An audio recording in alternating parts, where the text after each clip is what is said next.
ரமதான்ல நான் ஒரு பகுதியில இதே கெண்டி பகுதியில தான், கெண்டி பகுதி என்றா கெண்டி டிஸ்ட்ரிக்ட் கெண்டி பரவலான ஒரு ஊரு, இதே கெண்டி டிஸ்ட்ரிக்ட்ல ஒரு பகுதியில நான் பயானுக்கு போன சந்தர்ப்பத்தில் பயான் முடிஞ்சதோட வந்து சொன்னாங்க, ஹஜ்ரத் ஒரு தாய் ஒரு வயோதிப பெண்மணி சக்கராத்த போல இருக்குது, கொஞ்சம் வந்து பாருங்க. நான் போயிட்டு பார்த்தேன், உடம்புல கை வச்சத்தோட ரூஹு போயிட்டு மௌத்தாகிட்டா. இவன் உடனே வாரத்துக்கு அமைப்பு கிடைக்கல. அடுத்த நாள் காலையில நேரத்தோட ஜனாசாவை எடுக்கிறோம், ஜனாசாவை தொழுதுட்டு போங்கன்னு வேண்டிக் கொண்டாங்க. சகோதரர்களே பெரியார்களே, ஜனாசாவை நிக்க வேண்டிய ஒரு நிர்பந்தம் வந்துச்சு. அப்ப அந்த கட்டத்துல கேள்விப்பட்டோம், அந்த தாய்க்கு 3 ஆம்பளை பிள்ளைகள் 3 பேரும் பக்கத்தில் இல்ல மௌத்தாகப்பல்ல. தாய் மௌத்தாகும் பொழுது 3 பேரும் பக்கத்தில் இல்ல. அதுல ஒரு மகன் 3 பேருக்கும் கால் பண்ணி சொன்னாங்க, அறிவிச்சீங்களா? 3 பேருக்கு அறிவிச்சோம். அது ஒருத்தர் சொன்னாரு, அதுல ஒரு மகன் வந்தாரு, கஃன் புடவை எடுத்துக்கொண்டு வந்தாரு, ஒரு வெள்ள புடவை கொண்டு சொன்னாரு, மௌத்தண்டா எனக்கு கால் பண்ணுங்க, நான் வாரேன். அன்பான சகோதரர்களே பெரியார்களே, அடுத்தாண்டு ஜனாசால கபரடியில வச்சு பேசக்கூடிய நேரத்தில் நான் தெளிவாக சொன்னேன், நசீபு கட்ட குழந்தைகள், நசீபு கட்ட பிள்ளைகள் உம்மா அப்பா ஹயாத்தோடு இருந்தும் கடைசி நேரத்தில் அவங்களுக்கு பக்கத்தில் இருக்கிற பாக்கியம் இல்லாதவர்களை யாரை பார்க்கணுமோ அவங்கள இவங்களை பார்த்துக் கொள்ளுங்க. வந்தவர் அப்படியே வீட்டுக்கு வரல, அதாலே பஸ் ஏறி போயிட்டார். அன்பான சகோதரர்களே பெரியார்களே, எத்தனை பேருக்கு இந்த சந்தர்ப்பம் கிடைச்சிருக்கு? நாங்க யோசிப்போம் எங்களுடைய எத்தனை மாசத்துல ஒரு தரக்கா தாயை சந்திக்கிற பாக்கியம் எத்தனை பேருக்கு கிடைக்கும்? கிழமையில ஒரு தரக்கா, வாரத்தில் ஒரு தரக்கா, நாளாந்தம் சந்திக்கக்கூடியவர்கள் எத்தனை பேர்? மேலான சகோதரர்களை பெரியார், இன்றைக்கு யோசிப்போம், கையில் இல்லை என்றோம், நேரம் இல்லை என்றோம், சந்தர்ப்பம் கிடைக்கவில்லை என்றோம். வருஷத்துல வரக்கூடிய ரமதான், அதுல வரக்கூடிய ஒரு பெருநாள், சகோதரர்களே பெரியார்களே, ரமதான் முழுக்க எதிர்பார்த்த உம்மா என் மகன் வரையில்லையே, என்ன பார்க்க வரலையே, நோம்பு காலம் என்ன செய்யறாரோ தெரியா, எப்படி இருக்கிறாரோ தெரியா, சுப்ஹானல்லாஹ், இவரை கடைசி வரைக்கும் எதிர்பார்த்தா பெருநாளுடைய இரவு, பெருநாளுடைய பொறையும் கண்டாச்சு. வந்தவர் என்ன செய்யறாரு, ஏதாவது வார வழியில ஒரு உடுப்பை வாங்கிக்கொண்டு வந்து உம்மா இருக்கிற வீட்டுல கொடுத்துட்டு தூங்குற உம்மாவை பார்த்து சொல்லிட்டு போறார், நான் வந்ததா சொல்லுங்க, நாளைக்கு நான் வந்து விசாரிச்சுட்டு போனதா சொல்லுங்க. அன்பான சகோதரர்களே, ஒரு மாசம் எதிர்பார்த்த உமாவை 10 நிமிஷம் போய் தலையை காட்டிட்டு போறார், அதுவும் இப்ப ரமதான்ட கடைசியில. அன்பான சகோதரர்களே பெரியார்களே, உயிரை பணையாக வச்சு எங்களை உலகத்துக்கு கொண்டு வந்த தாய், இன்னைக்கு நாங்க நோம்புடைய கடைசியில வாங்கி கொடுக்கிற 500 ரூபாய் 1000 ரூபாய் ஒரு கிட்டுக்கு ஒரு உடுப்புக்கு பொறுமதி இல்லாத நிலைமை உருவாகிச்சு. அன்பான சகோதரர்களே, அதை விட ஒரு கவலையான செய்தித்தான், அதை விட ஒரு கேவலமான ஒரு செய்தித்தான். அல்லாஹ் உங்களை மன்னிக்கட்டும், அல்லாஹ் பாதுகாக்க. அன்றைக்கு ஒரு வயசாளி சொல்றாரு, ஒரு வயோதிபர் சொல்றாரு, எங்க வீட்டில உண்மையாக நடந்த கதைகள் பிம்பர்ல வச்சு பொய் சொல்ல இல்ல, யார உள்ளத்தையும் உடைக்கிறது நோக்கம் இல்ல.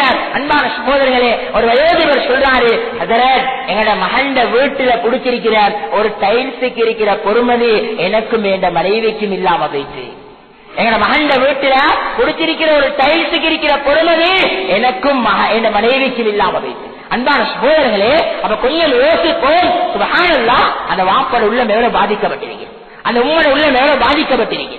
அதனால கண்ணியத்துக்குரிய மேலான சகோதரர்களே, நண்பர்களே, இது பேசப்பட வேண்டிய விடயம், இது சிந்திக்கப்பட வேண்டிய விடயம். நாங்கள் ஒவ்வொருத்தரும் கொஞ்சம் யோசிப்போம். அவரோட மௌத்துக்கு போற கவலைப்படுறதுல அர்த்தம் இல்லை. ஒரு மகன் ஜப்பான்ல, மகன் யூகேல, மகன் கனடால, சுப்ஹானல்லாஹ், உம்மா சோமில்லாம இருக்கிறார், வாப்பா சோமில்லாம இருக்கிறார். அன்றைக்கு ஒரு வாலிபர், அன்றைக்கு அவரோட குடும்பத்தை சேர்ந்த ஒருத்தர், சுப்ஹானல்லாஹ், ஜனாசாக்கு வந்தவங்க சொல்லி அழுகுறாரு.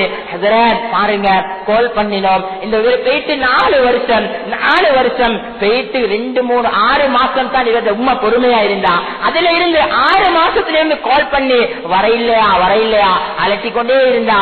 இதே நிலைமையில 4 வருஷத்தை கழிச்சிட்டார். இப்ப 2 மாதத்துக்கு முன்னால சோமில்லாம இருந்து கால் பண்ணினோம், அப்ப வார சந்தர்ப்பம் கிடைக்கல. இன்னைக்கு ஜனாசாவுக்கு வந்திருக்கிறார். 4 வருஷத்துக்கு பின்னால ஜனாசாவுக்கு வந்திருக்கிறார். அன்பான சகோதரர்களே, ஒவ்வொரு நாட்டையும் வந்து வேணுமென்றாலும் எப்படி வேணுமென்றாலும் துவா செய்யுங்க, நாங்க எவ்வளவு செலவழிக்க தயார். அன்பான சகோதரர்களே, இன்றைக்கு விளங்கிக் கொள்வோம், ஒரு நாளும் எங்களோட பெற்றோர்கள், எங்களோட தாய் தந்தையர்கள் ஒரு நாளும் எங்களோட பணத்தை எதிர்பார்க்க மாட்டாங்க. எங்களோட பணத்துக்கும் அவங்களுக்கும் எந்த சம்பந்தமும் இல்லை. ஏண்டா நாங்க நல்லா விளங்கிக் கொள்வோம், நாங்க இன்றைக்கு சம்பாதிக்கிற 1 லட்சம் ரூபாய் இருக்குது, அதை நாங்க ஏசி ரூம்ல உட்கார்ந்து சம்பாதிக்கிறோம், கண்ணாடி மேசையில உட்கார்ந்து சம்பாதிக்கிறோம், அதை ஃபேனுக்கு கீழே உட்கார்ந்து சம்பாதிக்கிறோம். அன்பான சகோதரர்களே, இந்த 1 லட்சம் ரூபாயை நாங்க சம்பாதிக்கிறதுக்கு எங்களோட வாப்பா எத்தனையோ லட்சம் செலவழித்திருக்கிறாரு. அந்த ஒவ்வொரு லட்சத்தையும் செலவழிக்கிறதுக்கு அவர் எத்தனையோ பேட்ட கை நீட்டி சம்பளம் வாங்கியிருக்கிறார். அவர் எத்தனையோ பேர்கிட்ட கை நீட்டி சம்பளம் வாங்கியிருக்கிறார். அவர் எத்தனையோ பேருடைய சாமனங்களை தூக்கி இடுப்பில் அடிச்சிருக்கிறார். வேறுவைகள் ஆறு போல ஊற்றப்பட்டிருக்கிறது. அதனால கண்ணியத்துக்குரிய மேலான சகோதரர்களே, இப்படியாப்பட்ட வாப்பக்கு இன்னைக்கு ஒரு டைல்ஸுக்கு இருக்கிற பொறுமதி இப்படியாப்பட்ட வாப்பக்கு இல்லாம போயிட்டு சமூகத்தில். கண்ணியத்துக்குரிய மேலான சகோதரர்களே, இன்னும் ஒரு கவலையான செய்தி தான். நாங்க ஒவ்வொருத்தரும் யோசிப்போம் ஒரு சாலையான குழந்தைக்கு, ஒரு நல்ல பிள்ளைக்கு கிடைக்கிற பெரிய பாக்கியம் என்ன? ஒரு பிள்ளைக்கு அல்லாஹ் கபூல் செஞ்ச ஒரு குழந்தைக்கு கிடைக்கிற பெரிய ஒரு பாக்கியம் தன்னுடைய தாய் தந்தையர்களுடைய ஜனாசாவுல முழுமையா கலந்து கொள்றது. தாய் தந்தை ஜனாசால முழுமையா கலந்து கொள்றது. அன்பான சகோதரர்களே, இன்றைக்கு ஒரு கவலையான செய்தி தான். வைத்தியசாலைகளை கொஞ்சம் அலசி பார்த்த வேண்டாம், வைத்தியசாலைகளை கொஞ்சம் ஆராய்ச்சி பார்த்த வேண்டாம். எத்தனையோ முஸ்லீம்கள் மௌத்தாகிறாங்க, எத்தனையோ முஸ்லீம் வயோதிபர்கள் மௌத்தாகிறாங்க. அல்லாஹு அக்பர். இவர்கிட்ட பணம் இருக்குது, இவர்கிட்ட திறமை இருக்குது, இவர்கிட்ட டெவலப் இருக்குது, இவருக்கு வந்து பார்க்க போக நேரம் இல்ல, எல்லா பக்கத்தாலே மாஷா அல்லாஹ் வருமானம் இருக்குது. அதனால என்ன செய்யறாரு, யாராவது ஒருத்தரை பிடிச்சிட்டாரு, நான் உனக்கு ஒரு நாளைக்கு 1000 ரூபாய் தாரேன், உனக்கு ஒரு நாளைக்கு 1500 ரூபாய் தாரேன், நீ 2000 ரூபாய் நான் பாரேன். வாப்பக்கு பக்கத்துல இரு, வாப்பட தேவைகளை செஞ்சு கொடு. சகோதரர்களே, பெரியார்களே, எத்தனையோ களிமா இல்லாத பெண்கள், எத்தனையோ களிமா இல்லாத வயோதிபர்கள், ஆண்கள், சுபஹானல்லாஹ், அவரு வாப்ப சக்கராத்தில் இருக்கிறார் ஹாஸ்பிட்டல்ல, அவர் ஹாஸ்பிட்டல்ல வாயில வெத்திலைய போட்டுக்கொண்டு அவரோட பாட்டில் இருக்கிறார். அவர் ஹாஸ்பிட்டல்ல வாயில வெத்திலைய போட்டுக்கொண்டு அவரோட பாட்டில் இருக்கிறார். ஏன்? அவருக்கு வேணும் சம்பளம். அவர் 1000 ரூபாய் சம்பளத்துக்கு தான் வேலை செய்கிறார். அவருடைய யோசனை எப்படா இந்த இடத்துல நிதாசாகுவேன். அன்பான சகோதரர்களே, பெரியார்களே, பாக்கியசாலி யாரு? பாக்கியசாலி யாரு? பக்கத்துல சக்கராத்தில் இருக்கிற வாப்பக்கு பக்கத்துல எந்த புள்ள இருக்க கிடைக்குதோ அந்த புள்ள பாக்கியசாலி. சுபஹானல்லாஹ். எங்களுக்காக காலம் முழுக்க கஷ்டப்பட்ட வாப்பா, எங்களுக்காக காலம் முழுக்க கஷ்டப்பட்ட உம்மா, இவங்களோட கடைசி கட்டம், இவங்களோட சக்கராத்துடைய கட்டம், இவங்களை கொண்டு போயிட்டு வைத்தியசாலைகளை போட்டிருக்குது. சகோதரர்களே, பெரியார்களே, அந்த சக்கராத்துல இவங்களை சுத்தம் செய்யற பாக்கியம், அந்த சக்கராத்துல இவங்களோட உறுப்புகளை கொஞ்சம் மாற்றி விடுற பாக்கியம், 3 குழந்தைகள் ஹயாத்தோட இருந்தும் 2 ஆம்பளை ஹயாத்தோட இருந்தும் கிடைக்கலையா? சகோதரர்களே, உலகத்துல வாழ்ந்து என்ன பிரயோஜனம்? இப்படியாப்பட்ட பெற்றோர்களுக்கு இது செய்ய கிடைக்க இல்லையா? நாங்க வாழ்ற வாழ்க்கையில என்ன அர்த்தத்தை கண்டோம், என்ன லாபத்தை கண்டோம்? அதனால இது பகிரங்கமாக நடந்து கொண்டிருக்கிறது உலகத்துல. அவரு மௌத்தாகியத்துக்கு பின்னால கால் பண்ணி சொல்லிட்டார், அவரோட வாப்பா மௌத்தாகிட்டார், இந்த இடத்துல ஜனாசா இருக்குது. அன்பான சகோதரர்களே, பெரியார்களே, பெற்றோர்களும் விளங்குங்கோ. நல்ல முடிவு கிடைக்கணுமா, நல்ல மௌத்து கிடைக்கணுமா, சந்தோஷமான மௌத்து கிடைக்கணுமா? நீங்க ஒவ்வொருத்தரும் யோசிங்க. வயோதிபர்கள் இருக்கிறீங்க இந்த இடத்துல, நீங்க நல்லா விளங்கிக் கொள்ளுங்க, நல்லா யோசிங்க. உங்களோட ஒவ்வொருத்தருடைய ஜனாசாவையும் கொண்டு வந்து இந்த மஸ்ஜிதில வச்சு உங்களோட பிள்ளைகள கையால தொழிலிக்கப்படணுமா? அந்த பிள்ளைகளுக்கு துனியாவை மட்டும் காட்டாதீங்க, பணத்திர மோகத்தை மட்டும் காட்டாதீங்க, பிசினஸ் வளர்ச்சியை மட்டும் காட்டாதீங்க. அல்லாஹ் தீனுக்கு அவகாசம் கொடுங்க, அல்லாஹ் தீனுக்கு நேரம் கொடுங்க. தீன குர்ஆன் ஹதீஸுடைய இல்முக்கு அவர்கள் செலவழிக்கிறதுல அவர்களுக்கு ஆர்வத்தை உண்டாக்குங்க. அதனால கொண்டு வந்திருக்கலாம். சகோதரர்களே, பெரியார்களே, நீங்க உங்களோட மகனை பைலட் ஆக்கிட்டீங்க, உங்களுக்கு ஒரு நாளும் கேரண்டி பண்ணலாம் என்ற மகன் என்ற ஜனாசாவை தெரிவிப்பார். ஏண்டா நீங்க மௌத்தாக கொள்ள சில நேரம் அவர் துபாயில் இருக்கிறார், ஆனா அவருடைய சம்பளம் 5 லட்சமா இருக்கலாம், ஆனா அவருக்கு கேரண்டி பண்ணலாம் அவர் என்ற ஜனாசாவை தெரிவிப்பார்.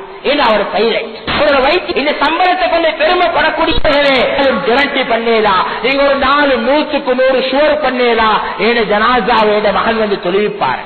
சில நேரம் அவருடைய வைத்திய விஷயம் அவர் டிரான்ஸ்பர் இருப்பார், வேற ஊர்ல இருப்பார். அன்பான சகோதரர்களே, பெரியார்களே, ஆனா ஒரு ஆலிமை உருவாக்கிட்டீங்களா, ஒரு தீனுடைய ஹாபிஸ உருவாக்கிட்டீங்களா, ஒரு குர்ஆனை சுமந்தவரை உருவாக்கிட்டீங்களா? கேரண்டி பண்றோம், அவர் எங்க இருந்தாலும் நாளைக்கு வந்து உங்களோட ஜனாசாவை தெரிவிப்பார். நான் கடைசியா ஒரு விடயத்தை கேட்கிறேன். இந்த மஹல்லா, இந்த மஸ்ஜித் அக்குரண்ட மிக முக்கியமான ஒரு மஸ்ஜித். ஆரம்ப மையவாடி ஜனாசாக்கள் கிட்டத்தட்ட 200 வருஷத்துக்கு முன்னால மரணித்தவர்களும் இந்த மஸ்ஜிதை சுத்தி கபராளியாக வாழ்ந்து கொண்டிருக்கிறாங்க. அப்படியாப்பட்ட ஒரு இடம் இது. எனவே இதுல மிக முக்கியமான பழைய ஒரு ஆலிம் இங்க இருக்கிறாங்க. நாங்க ஒவ்வொருத்தரும் கொஞ்சம் யோசிப்போம், இந்த ஹதரத்துக்கிட்ட கேட்டு பார்த்தா விளங்கும். எத்தனை ஜனாசாக்கள் இந்த இடத்துக்கு வந்திருக்குது, அந்த எத்தனை ஜனாசாக்கள் வந்த ஜனாசாக்கள்ல 190% ஜனாசாக்கள் எடுத்து பார்த்தோம்னா 1975% ஜனாசாக்கள் எடுத்து பார்த்தோம்னா எல்லாரும் புள்ள குட்டி உள்ளவங்க தான்.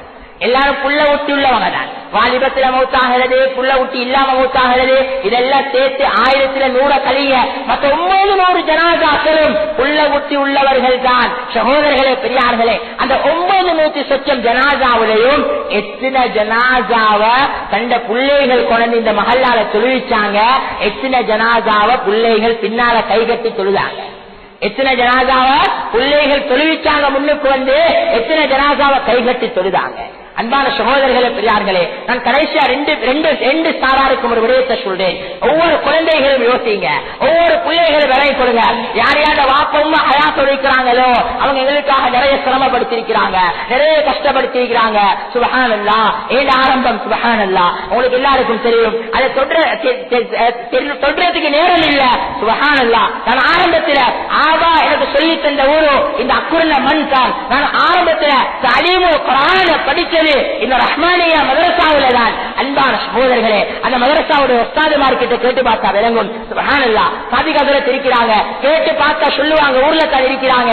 அன்பான சகோதரர்களே பெரியார்களே, அந்த இல்முக்காக வேண்டி சுப்ஹானல்லாஹ் வாப்பா எவ்வளவு சிரமப்பட்டாரு, எவ்வளவு முயற்சி செஞ்சாரு என்றது எனக்கு அந்த கட்டத்தில் விளங்கல. ஆனா இன்னைக்கு யோசிக்கிறேன், அன்றைக்கு அவ்வளவு முயற்சி செய்ய இல்லைண்டா இன்னைக்கு நான் இந்த இடத்துல இருக்க மாட்டேன். இன்னைக்கு நான் இந்த பிம்பரம் இருக்கிற பாக்கியம் எனக்கு கிடைச்சிருக்கான். பல உலமாக்கள் மிரிச்ச பிம்பர எனக்கும் இருக்கிற இந்த சந்தர்ப்பம் கிடைச்சிருக்கான். 4 நாள் தான் நான் ரஹ்மானியா மதரசாவில் இருந்தேன். எவ்வளவு செலவழிச்சு கொண்டு வந்து விட்டுட்டு போனாங்க. 5வது நாள் வீட்டுக்கு போயிட்டேன். சகோதரர்களே பெரியார்களே, என்ன கைவிடல, துவா செஞ்சாங்க. மீண்டும் ஒரு மதரசால போட்டாங்க. அங்க ஒரு கிழமை இருந்தேன், திரும்ப வந்தேன், திரும்ப கைவிடல, திரும்ப துவா செஞ்சாங்க. மீண்டும் கொண்டு போயிட்டு ஒரு மதரசால போட்டாங்க. கிட்டத்தட்ட 4வது மதரசாவில் ஓதி இப்ப உஸ்தாதுமார் துவாவோட வெளியில வந்திருக்கிறேன். சுப்ஹானல்லாஹ், பெற்றோர்களோட முயற்சி வேற யாருடைய முயற்சியும் அல்ல, அந்த உம்மாவோட துவா இன்றைக்கு இந்த பிம்பரம் இருக்கிற பாக்கியத்தை அல்லாஹ் தந்தார். இந்த இடத்துல என் ஆரம்பம் சுப்ஹானல்லாஹ் இஹ்லாஸ், இந்த ரஹ்மானியா மதரசா உஸ்தாதுமாருடைய இஹ்லாஸான வரவேற்பு இன்றைக்கு இதே இடத்துல ஒரு குத்பா செய்யக்கூடிய சந்தர்ப்பத்தை அல்லாஹ் உருவாக்கி தந்தார். அதனால கணியத்துக்குரிய மேலான சகோதரர்களே, அதனால ஒவ்வொரு பிள்ளைகளை விலகிக் கொள்ளுங்க. இவ்வளவு சிரமப்பட்ட பெற்றோர்களுக்காக அவங்களுக்கு நாங்க செய்த பெரிய உதவி என்ன தெரியுமா? அவங்களுக்கு வீடு கட்டி கொடுக்கறதல்ல, அவங்களுக்கு காணி வாங்கி கொடுக்கறதல்ல, அவங்களுக்கு ஒரு வாகனம் வாங்கி கொடுக்கறதல்ல.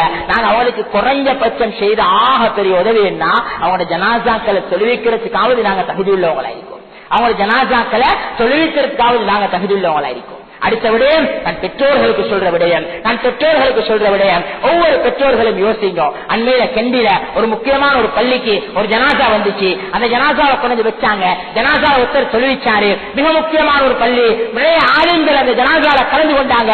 அதுல ஒரு அரபி இருந்தாரு, ஷேக் அப்துல் முஈன் சொல்லக்கூடியவரு. அவரும் அந்த ஜனாசால கலந்து கொண்டார். 3வது தக்பீரை கட்டினார். அந்த தொழுவிச்சவரு ஏதோ ஒன்று சொன்னாரு, 4வது தக்பீருக்கு போயிட்டார். நான் நினைக்கிறேன் அல்லாஹும்ம ஃபிர் லஹு வர்ஹம்ஹு சொல்லி இருப்பார். அன்பான சகோதரர்களே பெரியார்களே, என்ன சொன்னார்? அப்போ அரபி வந்து சொன்ன ஜனாசாவை தொழுவிச்சவரு இது மகனா இருந்தா வாப்பாக்கு ஒரு பெரிய அநியாயத்தை செஞ்சுட்டார். ஏன் பின்னால இருக்கக்கூடிய ஆயிரக்கணக்கான மக்கள் துஆவை முழுமையா ஓதுறாங்க. அல்லாஹும்ம ஃபிர் லஹு வர்ஹம்ஹு வஆஃபிஹி வஅஃபு அன்ஹு வஅக்ரிம் நுஸலஹு வவஸ்ஸி' மத்கலஹு வஹ்ஃபத்ஹு பில் மாஹி வஸ்ஸர்ஜி வல் பரூத். அல்லாஹ் என் வாப்பாவை மன்னிச்சிடு, அவருக்கு ரஹ்மத் செய். வவஸ்ஸி' மத்கலஹு, அவர் போகக்கூடிய இடத்தை விசாலமாக்கி வை. வவஸ்ஸி' மத்கலஹு வக்ஸில்ஹு பில் மாஹி வஸ்ஸர்ஜி வல் பரூத். அவருக்கு குளிர் இல்லாத சூடு இல்லாத அழகான ஒரு நிலைமையா அவருக்கு நீங்க உருவாக்கவே.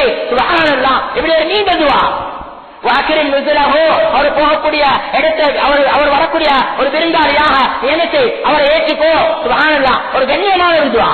இந்த துஆவை முழுமையாக பல ஆயிரக்கணக்கான மக்கள் இந்த இடத்துல ஓதினாங்க.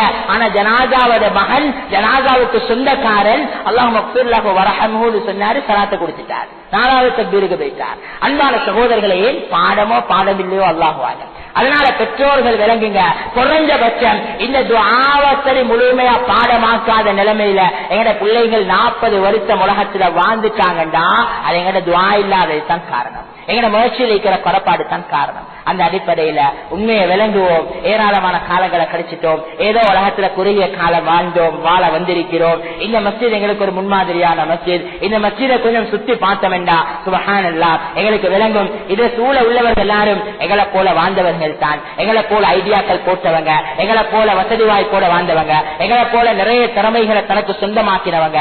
ஆனா இன்னைக்கு உடுத்தின உடுப்பும் இல்லாத நிலைமையில, காலில் போட்ட செருப்பும் இல்லாத நிலைமையில, காலில் போட்ட செருப்புலேருந்து வேற யாருக்கோ கொடுத்துட்டு இன்னைக்கு கபராளிகளாக உறங்கி கொண்டிருக்கிறாங்க. சகோதரர்களே, பெரியார்களே, நாங்க ஒவ்வொருத்தரும் நல்லா விளங்குவோம். நாங்களும் இந்த நிலைமையை அடையாம ஒரு நாளும் அல்லாஹ்வை சந்திக்க மாட்டோம். அதனால இந்த நிலைமையை அடையும் பொழுதோ அது நிம்மதியாக அமையணும், அது சந்தோஷமாக அமையணும். அதை தயார் செய்யறதுக்கு தான் ஒரு குறுகிய கால வாழ்க்கைய அல்லாஹ் உலகத்துல தந்திருக்கிறார். அந்த அடிப்படையில உண்மையை விளங்கி அமல் செஞ்சு எங்களோட கடைசி பயணத்தை அவன் முழுமையாக புரிந்து கொண்ட பயணமாக அல்லாஹ் தஆலா என்னோட முடிவுகளை கபூல் செஞ்சு தருவானாக.